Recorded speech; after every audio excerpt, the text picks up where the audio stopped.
O Senhor esteja convosco. Ele está no meio de nós. Proclamação do Evangelho de Jesus Cristo segundo Marcos. Glória a vós, Senhor. Depois de saciar os 5.000 homens, Jesus obrigou os discípulos a entrarem na barca e irem na frente para Betsaida, na outra margem, enquanto ele se despedia da multidão. Logo depois de se despedir deles, subiu ao monte para rezar. Ao anoitecer, a barca estava no meio do mar e Jesus sozinho em terra. Ele viu os discípulos cansados de remar, porque o vento era contrário.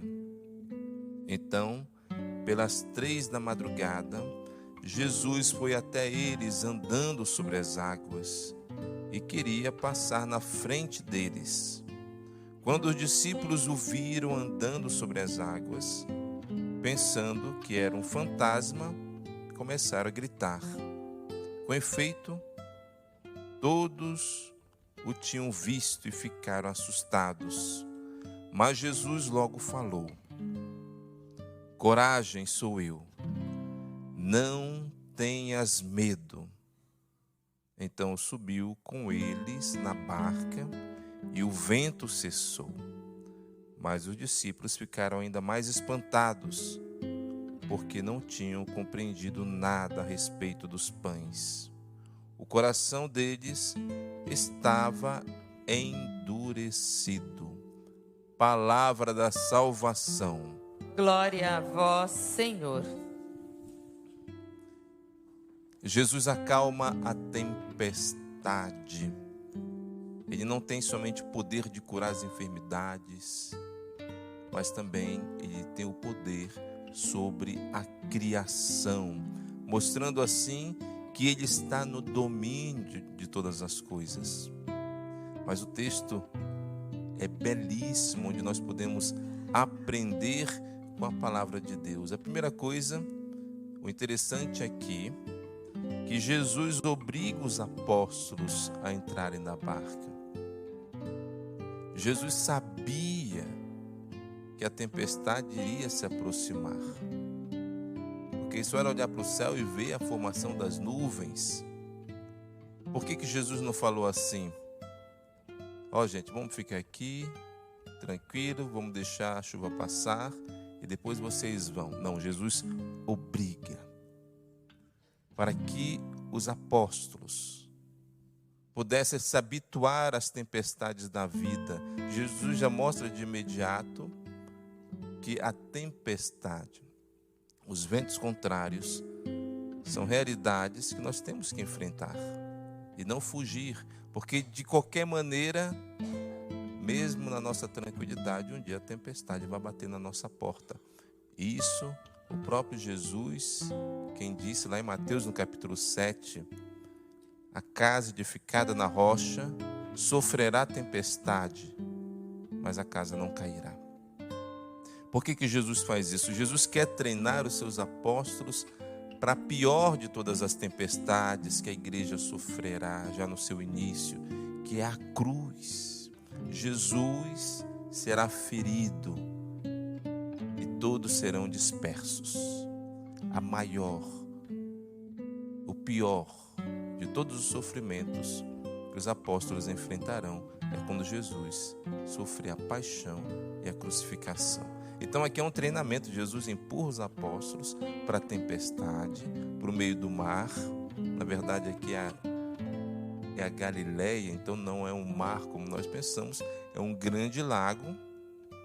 E Jesus lá do alto da montanha estava vendo a cena lá, os apóstolos cansados no meio da tempestade, remando. E os apóstolos, eles eram experientes. E o que acontece aqui? O movimento do amor de Deus. Jesus, ele desce do alto da montanha e vai até os apóstolos. Ele vai salvar os seus amigos. E foi isso que Deus fez, é o movimento do amor. Deus desce até nós pela encarnação, Deus desce até nós pela Eucaristia, Ele vem ao nosso encontro para nos salvar. O interessante é que Ele vem caminhando sobre as águas, mostrando assim que Ele está esmagando o inimigo. Porque no costume da época dizia-se que tinha um monstro debaixo do mar, que é o Leviatã, que os pescadores tinham medo. E aí quando Jesus caminha nas águas, Jesus ele pisa na cabeça do monstro, ele esmaga a cabeça do Leviatã, para se aproximar cada vez mais dos seus amigos, queridos, os apóstolos. Mas só que os apóstolos estavam cegos de medo, de cansaço. Eles não viam Jesus, eles pensavam que Jesus era um fantasma, e eles começaram a gritar. Imaginemos Pedro, aquele homem rústico, gritando de medo, aqueles homens que eram homens acostumados com a tempestade da vida, pescadores, homens do campo, estavam gritando, aquele grito de desespero.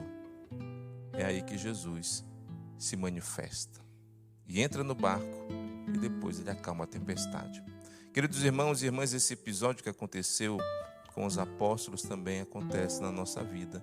Nós temos tempestades, tribulações, cruz, acusações. Neste mundo é assim. Não existe calmaria total. Então, se você escutar alguém prometer que o seu sofrimento acabará, corra, que é mentira. E é falsa profecia. E é uma religião da nova era. Isso não existe. O que existe é que no meio das nossas tempestades e tribulações, nós podemos gritar, suplicar o socorro de Deus. Ele vem ao nosso encontro, Ele entra na nossa barca, Ele participa do nosso sofrimento e Ele acalma a tempestade da nossa vida.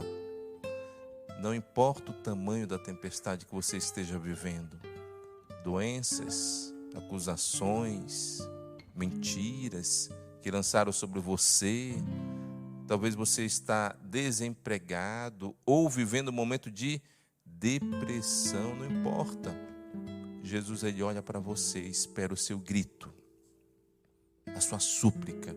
Ele vem ao seu encontro para acalmar a sua tempestade. E mais uma vez, na Santa Missa, Ele desce até nós. No momento da comunhão, nós podemos receber Jesus e falar: Jesus, vem acalmar minha tempestade. Vem tranquilizar o meu coração. Talvez dentro de casa, o casamento, a família. Senhor, vem manifestar, Senhor, a calmaria, porque nós acreditamos na Tua presença.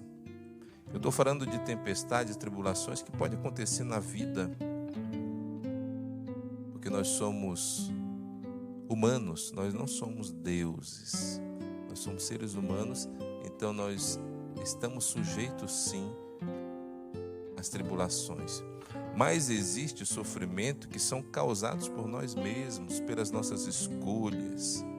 Eu sei que esse sofrimento vai ter consequências enormes na minha vida, mas foi eu quem escolhi.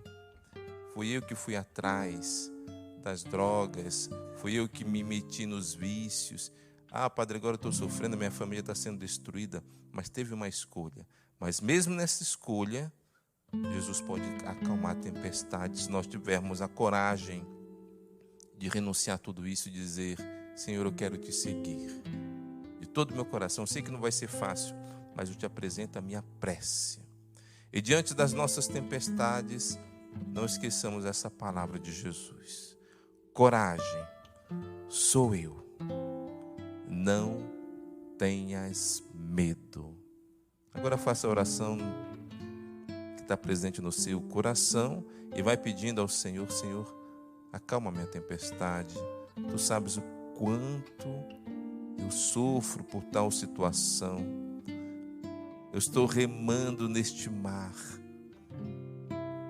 mas não tenho mais forças. Eu preciso do teu auxílio e salvação.